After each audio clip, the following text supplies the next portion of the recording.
Écoute, en WRC, Toyota et Ogier ont été formidables, mais Hyundai beaucoup moins. Malheureusement pour Adrien Fourmeau, pas de podium alors qu'il était bien parti pour le faire. Il lui a manqué une portière pour le faire. Donc bon, c'est un peu Oui, mais dommage. ça, Un moi, détail. moi je pars finalement. toujours du principe, est-ce qu'il y a vraiment besoin d'une portière sur une voiture de rallye? Je ne sais Ah, pas. il avait l'air de se poser la question lui, mais la direction de course a été assez intransigeante.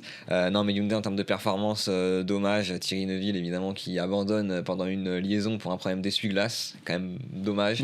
De son côté, Tanak qui n'a jamais trouvé le bon réglage, il l'a dit pendant le week-end. Et il en est tellement ravi qu'il a décidé de prendre de faire D'arrêter. une pause. Voilà, il a Voilà. arrêté. Il fait une pause, on rappelle, c'est quand même l'une des infos de la semaine, notre Tanak qui dit aussi en 2026, moi c'est bon, Il j'arrête un petit peu les amis. Donc bon, Hyundai ce week-end, et puis sinon en Formule 1 la direction de course, on en avait parlé au Mexique, on en reparle ici parce que pour moi, je vais être très clair et très franc, il n'y a aucune pénalité qui doit être distribuée ni à Piastri ni à Antonelli. C'est peut-être le seul pour lequel ça peut se discuter, mais même pas, et évidemment pas Leclerc parce que lui il Le subit la pauvre. situation.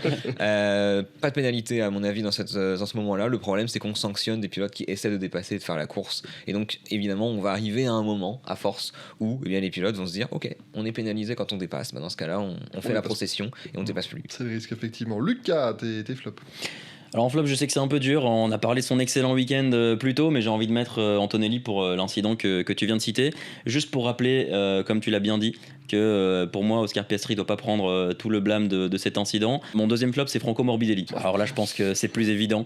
Franco Morbidelli qui nous a encore fait une action où il a plongé sans regarder et finalement, il n'y a que lui qui a été pénalisé. C'est ça qui est bien. Ça, c'est bien. C'est le seul à tomber. Mais On n'aime pas les gens qui tombent, rassurez-vous, mais là au moins, il a fait une erreur, c'est lui qui s'est retrouvé dans les graviers. C'est bien. ça fait vraiment 2-3 courses qui se lâchent. On se rappelle de son dive bomb à Sepang sur Fabio Quartararo, alors qu'il était bien plus rapide que la Yamaha. Et il fait beaucoup de fautes inutiles en ce moment, donc voilà, ça mérite mon flop. Moi, mes flops, écoutez, Gabriel Bortoleto quand même, parce que le pauvre. Alors, c'est un flop qui fait mal au cœur, parce qu'il était vraiment très embêté d'avoir réalisé un week-end pareil.